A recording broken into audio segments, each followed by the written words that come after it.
individual have that specific life force, and that life force have a resonance.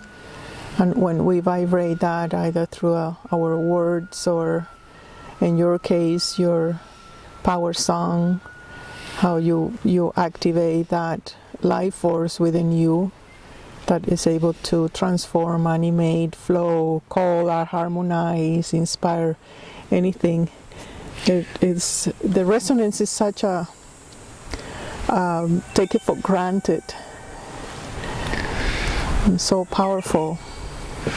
Yeah, the resonance or the power song that you referred to, it's not really anything to do with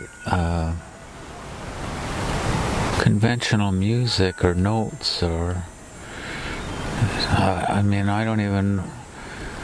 Or mantras or anything specific. No. Is really just the vibrational aspect of the life force. It's the only way I could describe it is that it's a place.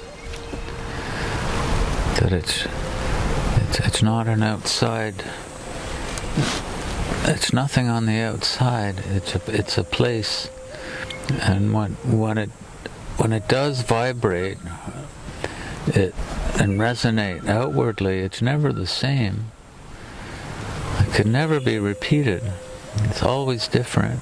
Since it vibrates in the now, it's like you're alive in every moment, and in that moment you're able to resonate either with a humming or with you call it power song, but it really is that acknowledgement that the present moment, you live in the present moment, and that present moment have a resonance, a vibration that is actually the vibration, the consciousness. Yeah, and it's never the same. It's the eternal now, which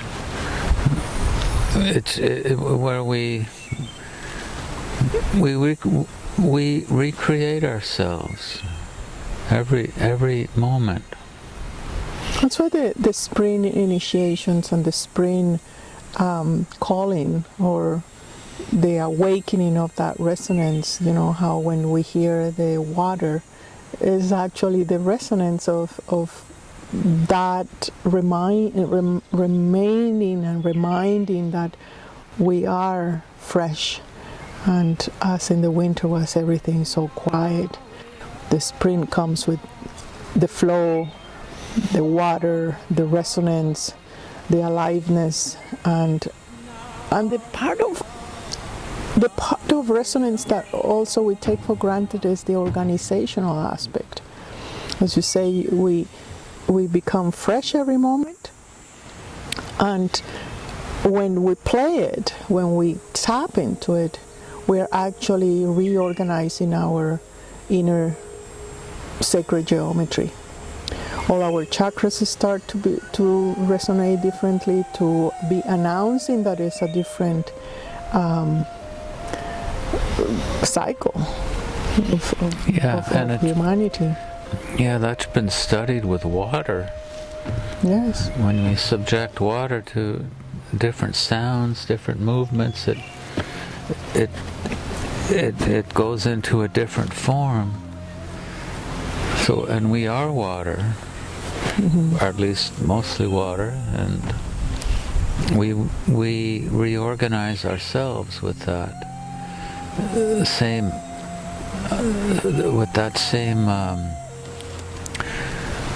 idea, you know, the frequency of that higher self which comes out, and it reorganizes our molecules. And the other aspect of the resonance that is not separate, that is part of the resonance, is the light. You know, at one point our subdivision in duality and the existence of duality divide the sight and the hearing and the taste, and all the senses become kind of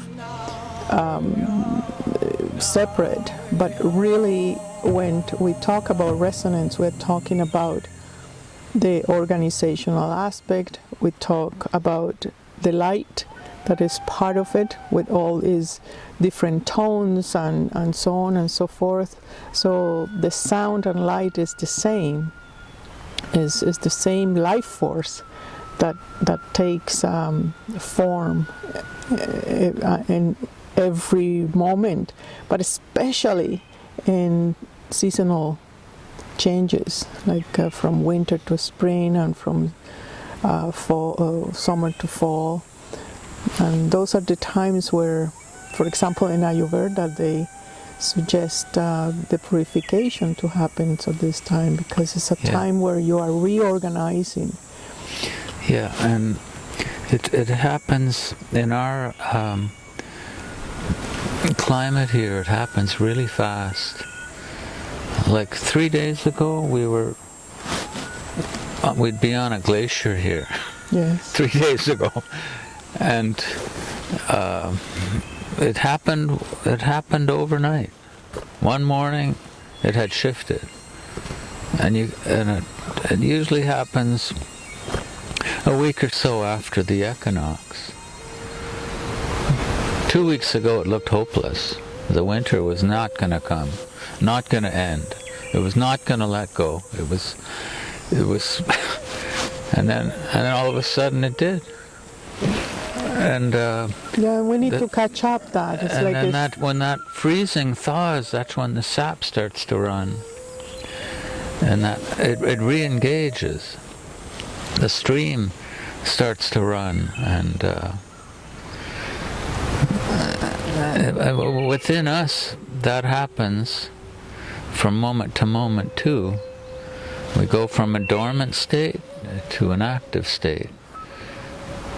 Yeah, it's where we go from silence to resonance. Yeah, and the choice to where I'm going to direct that life force, that resonance, that life force, that opportunity, that challenge, that new beginning. You know, we need to be wise, not like the bull that enter into the ring and is so nervous that you need to select the power of the energy and reserve what is it that is needed. And right now is needed about construction, the construction of every moment.